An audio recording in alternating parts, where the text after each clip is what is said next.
اثر کی امید کچھ نہیں ہے، اسی سے شوق فغاں نہیں ہے، فلک کے سینے میں دل نہیں ہے، ہمارے منہ میں زبان نہیں ہے۔ شکست قبروں کو دیکھتا ہوں، ورق الٹتا ہوں ہسٹری کے، شکست قبروں کو دیکھتا ہوں، ورق الٹتا ہوں ہسٹری کے، نشاں اگر ہے تو نام گم ہے، جو نام ہے تو نشان نہیں ہے۔ اکبر الہ آبادی۔ بسم اللہ الرحمن الرحیم۔ السلام علیکم۔ جیسا کہ آپ لوگ جانتے ہیں، یہ سال یعنی 2021 اس کو اکبر صدی کے نام سے یاد کیا گیا ہے۔ 1921 تا 2021 بنیادی طور پہ یہ اکبر الہ آبادی کی صدی ہے۔ اس موقع کے اوپر محترم جناب راشد شیخ صاحب نے ایک بہت اچھا مجموعہ شائع کیا ہے، اور جس کا نام ہے مجموعہ مکاتیب اکبر، جو میں سمجھتا ہوں کہ یہ پہلا بارش کا قطرہ ہے جو اکبر صدی کے حوالے سے ہے۔ مجھے اس کتاب کا بہت شدت سے انداز تھا، کیونکہ میں جانتا ہوں کہ راشد شیخ صاحب بہت محنتی آدمی ہیں اور بڑی محنت سے کتابیں مرتب کرتے ہیں، خطاطی کے اوپر، مکاتیب کے اوپر۔ کوئی سفر نامہ لکھتا ہے یا بیتی لکھتا ہے تو اس میں جو بنیادی طور پر حقائق کے اوپر جو ہے وہ اسکرپٹ حاوی ہو جاتا ہے، کیونکہ اس کو معلوم ہے کہ یہ پتہ نہیں کب یہ چیزیں پڑھی جائیں گی، کون یہ پڑھے گا۔ تو اکثر یہ ہوتا ہے کہ اردو بہت اچھی ہوتی ہے لیکن حقائق کہیں گرد میں چھپ جاتے ہیں۔ لیکن مکاتیب کی خوبی یہ ہے کہ ایک آدمی کسی ایک دوسرے کو ایڈریس کر رہا ہے، وہ دونوں ایک دوسرے جانتے ہیں، اب اس کو کسی تصنع کی ضرورت نہیں ہے۔ مکاتیب اگر آپ دیکھیں گے تو اس کے اندر ایک بہت زیادہ بے ساختہ پن ہوتا ہے، اور وہ تمام چیزیں ایک دوسرے کو لوگ سمجھتے ہیں۔ تو اس کے اندر کوئی اسکرپٹ ریویو نہیں ہوتا ہے، بلکہ ایک آدمی نے قلم اٹھایا اور قلم برداشتہ لکھنا شروع کر دیا۔ اب جیسے یہ جتنے ماشاءاللہ جو مکاتیب اکبر جو اکٹھا کیے ہیں راشد صاحب نے، اس کی تعداد 1396 ہے۔ تو اس کے بیٹھ کر اسکرپٹ نہیں لکھے ہوں گے، اور یہ وہ ہیں جو دریافت ہو گئے، کافی وہ جو دریافت ہو سکے۔ تو بتا میں رہا تھا کہ کافی اس میں محنت کی گئی ہے۔ اس میں نہ صرف یہ کہ انہوں نے کئی کتابوں کو، کئی رسائل کو، 32 کے قریب تو انہوں نے کتابیں کنسلٹ کی ہیں، 26 کے قریب انہوں نے رسائل کنسلٹ کیے ہیں، اور 3 جگہیں کی ایسی ہیں کہ کراچی میوزیم جا کے، اور پھر ڈاکٹر ضیاء الدین صاحب کی لائبریری سے، اور اس کے لاہور کی یونیورسٹی لائبریری سے انہوں نے جو غیر مطبوعہ مکاتیب اکٹھے کر کے پھر یہ 1400 مکاتیب اکبر اکٹھے کیے، اور جس پر میں راشد شیخ صاحب کو مبارکباد پیش کرتا ہوں۔ بہت اچھا اور بڑا جینوئن کام کیا انہوں نے۔ 3 صفحات پر اس کی فہرست ہے جو میں آپ کو یہاں اسکرین پہ دکھا دیتا ہوں، آپ کو اندازہ ہو جائے گا۔ کافی خطوط وہ ہیں جو کہ نامعلوم لوگوں کے نام پہ ہیں، کیونکہ جو صفحہ مل گیا اس کو ڈال دیا، اور لیکن 4 لوگ ایسے ہیں جن کے ساتھ اکبر الہ آبادی کی کافی خط و کتابت ہوتی رہی اور ان کا تفصیلی ذکر ہے۔ مثلا خود سب سے بڑی بات تو یہ کہ عشرت حسین صاحب جو ان کے بیٹے تھے اور جو لندن گئے ہوئے تھے، اس کا بھی آگے تفصیلی میں ذکر کروں گا۔ 250 کے قریب سے خطوط ایکسچینج ہوئے ہیں، کوئی 75-76 جو ہے کوئی مرزا سلطان احمد صاحب تھے، پھر اسی طریقے سے عزیز لکھنوی صاحب سے بھی تقریباً 250 کے قریب ان کے خطوط دریافت ہوئے ہیں، اور پھر خواجہ حسن نظامی ان کے ساتھ بھی ان کے کوئی 250 قریب خطوط موجود ہیں۔ مولانا عبد المجید دریا آبادی کے بھی اس میں تقریباً 200 کے خطوط شامل کیے گئے ہیں۔ تو اس طریقے سے تقریباً 1396 کی تعداد اس کی بنتی ہے۔ لیکن میں چند جسہ جملے آپ کو سناؤں گا جس کا معلوم ہوگا کہ کسی خطوط کی کیا اہمیت ہوتی ہے۔ ان کے جو چنے ہوئے جملے ہیں خطوط کے، وہ پڑھ کے سناتا ہوں۔ عشرتی تم جانتے ہو مجھ کو تو علم کا بہت شوق ہے، ساری عمر تحصیل علم میں مشغول رہنا چاہیے، اور ضروری کاموں کے ساتھ یہ شغل بھی جاری رہے۔ ایک اور خط میں لکھتے ہیں کہ خدا کا شکر ادا کرنا ہر حال میں واجب ہے، لیکن میں کہتا ہوں ڈکار آنے پر الحمدللہ نہیں بلکہ خیریت سے ہضم ہو جانے پر الحمدللہ کہنا چاہیے۔ پوری خوشی اس وقت ہوگی جب انشاءاللہ تم خیر و خوبی کے ساتھ تعلیم مکمل کر کے واپس آؤ گے۔ پھر اپنے بیٹے کو لکھتے ہیں کہ اللہ تعالیٰ تم کو تمہاری مشکلات پر غالب کرے، سیدھی اور وسیع سمجھ ادا کرے، خوش رہو، خوش رکھو، اور تمہارے خط آنے پر بڑا اطمینان ہوا۔ بڑی فکر تھی ان کو اپنی بیٹی سے، ظاہر فرنگ میں بیٹھا تھا۔ محبت فرنگ و بادہ گل رنگ، محبت فرنگ و بادہ گل رنگ نے بہت سی خام طبیعتوں کو برباد کر دیا، اور کرے گا، لیکن سچے اسلام پر یہ جادو نہیں چلتا، پاکیزہ دل آتش میں کے سامنے نہیں پگھلتا ہے۔ بہت پیارا جملہ۔ اسی طرح ایک اور خط میں لکھتے ہیں جس طرح بتانے ہند کو ہمارے شعراء نے ایمان نظر کر رکھا ہے، اسی طرح ہم بھی بتانے فرنگ کو اپنی قومی خودداری نظر نہ کریں۔ در حقیقت یہ ندیدہ پن ہے کہ گورے بدن کی کوئی تراز اور یورپین عورت سامنے آئی اور نہال ہو گئے. یہ نیک بخت ملے تو گویا سکندر و تیمور کی فتوحات ہاتھ آئیں.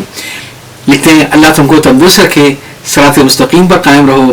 قرآن مجید اور خون کو تم کو بہت زبردست اور دلکش اور بد اثروں سے کامیابی کے ساتھ مقابلہ کرنے اور غالب رہنے کی طاقت دے.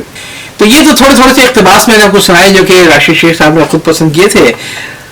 اب میں آتا ہوں اس میں 2-3 چیزوں کی طرف آپ کی توجہ دلاؤں گا. پہلی جو ان کی اپنے بیٹے سے خط و کتابت ہے اس میں ان کی زندگی کے رنگ نظر آتے ہیں. اکبر آبادی صاحب 1903 میں ریٹائر ہوئے تھے. 1901 کے لگ بھگ جب انہوں نے اپنے بیٹے کو بھیجا تو اس وقت ان کے بڑے حوصلے اکبر صاحب اپنے بیٹے کو لندن خط لکھتے ہیں اور کہتے ہیں کہ اصل یہ ہے کہ میں تمہاری خوشی کو منظور کرتا ہوں. زیادہ اظہار تو نومبر 2001 کے بعد کر سکوں گا، لیکن 20 40 50 روپے کے لیے اس وقت نہیں روک سکتے.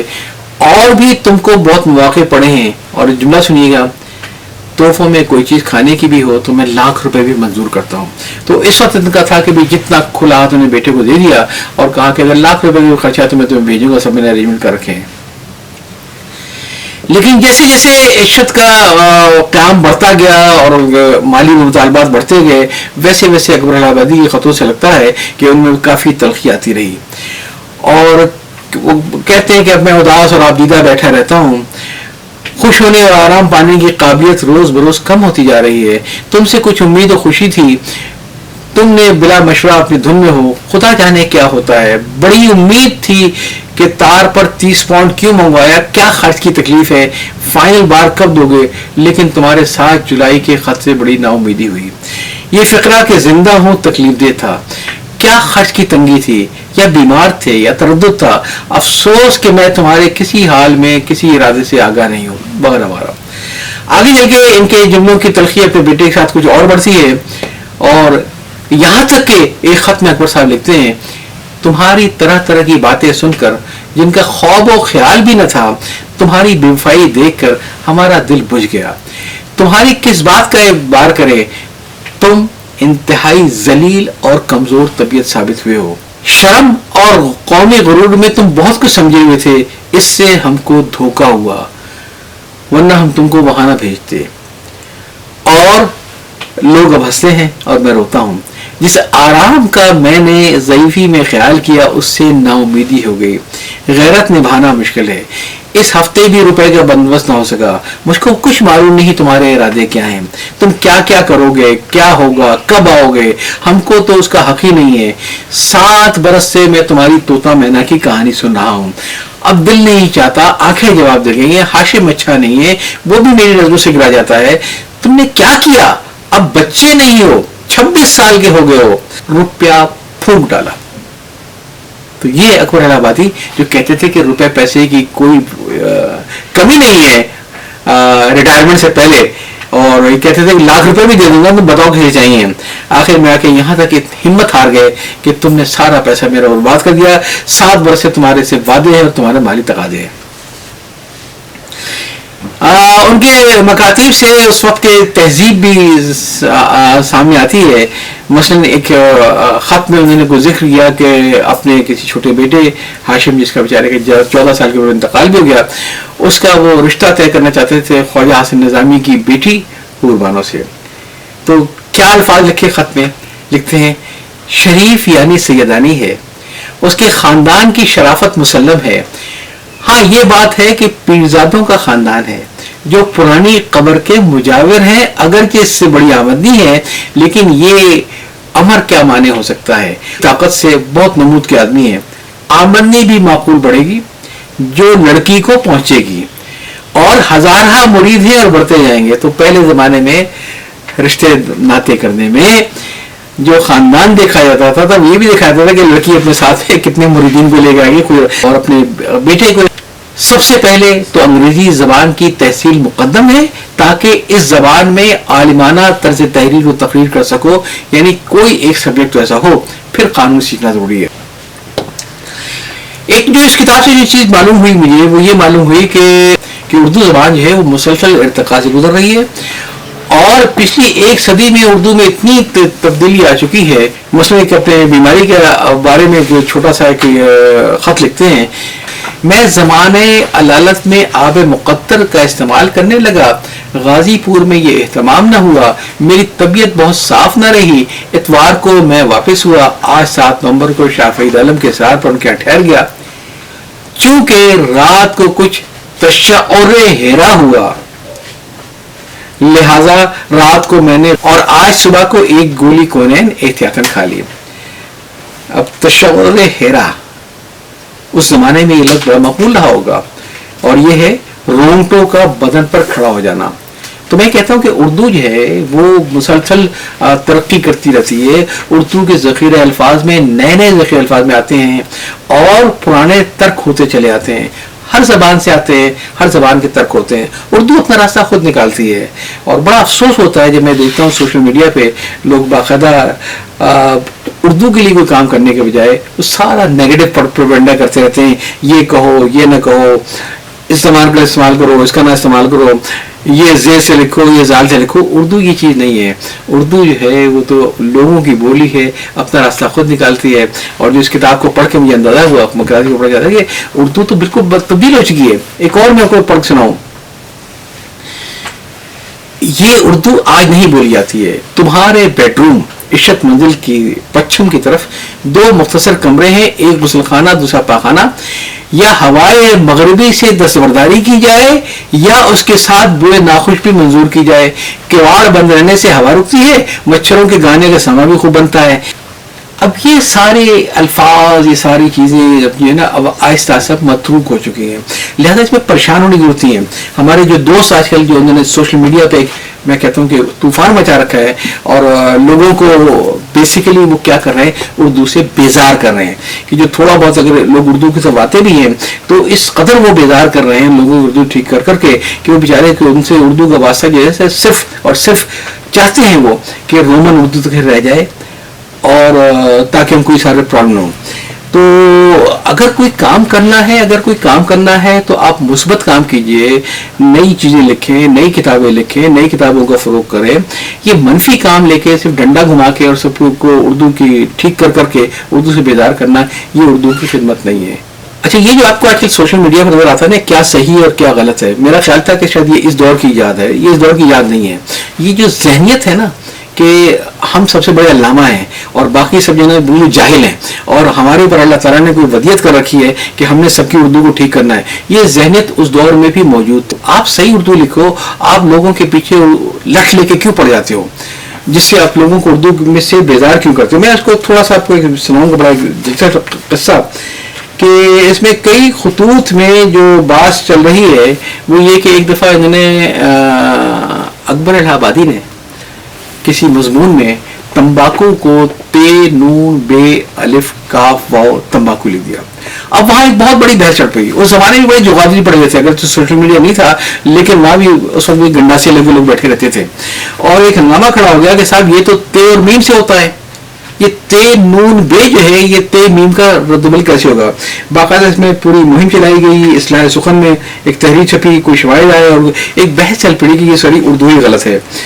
تو یہ لکھتے ہیں کہ اگر کوئی یہ کہتا ہے تو اب لوگ تمباکو بھی لکھتے ہیں, صحیح ہو یا غلط, رواج ایک سند ہے. بہت پیارا جملہ اکبر صاحب کا, کہ جو آپ غلط العام کہتے ہیں وہ سند ہے. اگر کوئی چیز رواج میں آ گئی اردو کی تو سند ہے. آپ فکر بھی نہ پڑیں کہ پرانے اساتذہ کتابوں میں کیا لکھا تھا. اردو ہے, یہ کوئی صحیفہ نہیں ہے, یہ کوئی آسمانی صحیفہ نہیں ہے جس کی حفاظت کا جو ہے ذمہ اللہ تعالیٰ نے اٹھا رکھا تھا. یہ اردو زبان ہے. تو جناب یہ بحث اتنی پڑی اور لوگ اتنے کھڑے ہو گئے اس کے اوپر کہ صاحب اکبر الہ آبادی کی اردو کو ٹھیک کرنے کے لیے, جیسے آج کل لوگ دوسروں کی اردو ٹھیک کرتے ہیں, کہ ایک اگلے خط میں چل کے تو ان کو اپنی سندیں پیش کرنی پڑی کہ بھائی تے میم بے الف ہوگا لیکن تے نون بے الف واو کیوں ہے. تو اس میں میں نے باقاعدہ ایک املا کی تحقیق کی, دیوان ناسک دیکھا اور کہا کہ صاحب یہ نمرپا تھا, اور اس میں یہ جو شعر جو ہے اس کے اندر موجود, منہ لگاتے ہی نئے کلیاں بنی نئے شکر, دودھ تمباکو نسیم باغ رضواں ہو گیا. تو اکبر آبادی کو صفائی پیش کرنی پڑی تھی اپنی اردو کے لیے. اور اسی طریقے سے پھر انہیں ایک اور بھی فارسی دیوان کلیم کا نسخہ نکالا، اس میں بھی لفظ ایسے ہی استعمال ہوا تھا، بزم عشرت روشنائی از کجا پیدا کند، آتش میں رفت و جائش دور تمباکو گرفت. تو میرا جو آپ لوگوں سے کہنے کا مقصد یہ ہے کہ کچھ لوگ تو وہ ہیں کہ جن کو کچھ نہ کچھ کرنا ہے، ٹھیک ہے، اگر وہ اردو کے پیچھے لٹ لے کے نہیں پڑھیں گے تو وہ پھر جمعہ مبارک کے میسج بھیجیں گے، وہ عید مبارک کے میسج بھیجیں گے، ان کو کچھ نہیں کرنا ہے، ان کو اب چھوڑ دیں. لیکن جو لوگ اردو کے لیے بہت کچھ کر سکتے ہیں، پلیز اردو کے اوپر خود کچھ حملہ نہ کریں، لوگوں کو غلط اردو بولنے دیں. یہ غلط، آج کی غلط اردو کل کی صحیح اردو بن جائے گی. قومیتوں کے اوپر اس طریقے سے مذاق نہ اڑائیں کہ یہ قاف کیوں کہا اور کاف کیوں نہیں کہا، اور اس سین کیوں کہا اور شین کیوں نہیں کہا. اردو کے اوپر گنگا جمنی تہذیب کا اجارہ نہیں ہے. اردو سب کی زبان ہے، سب اپنے طریقے سے بولیں گے. اجازت چاہتا ہوں، اللہ حافظ.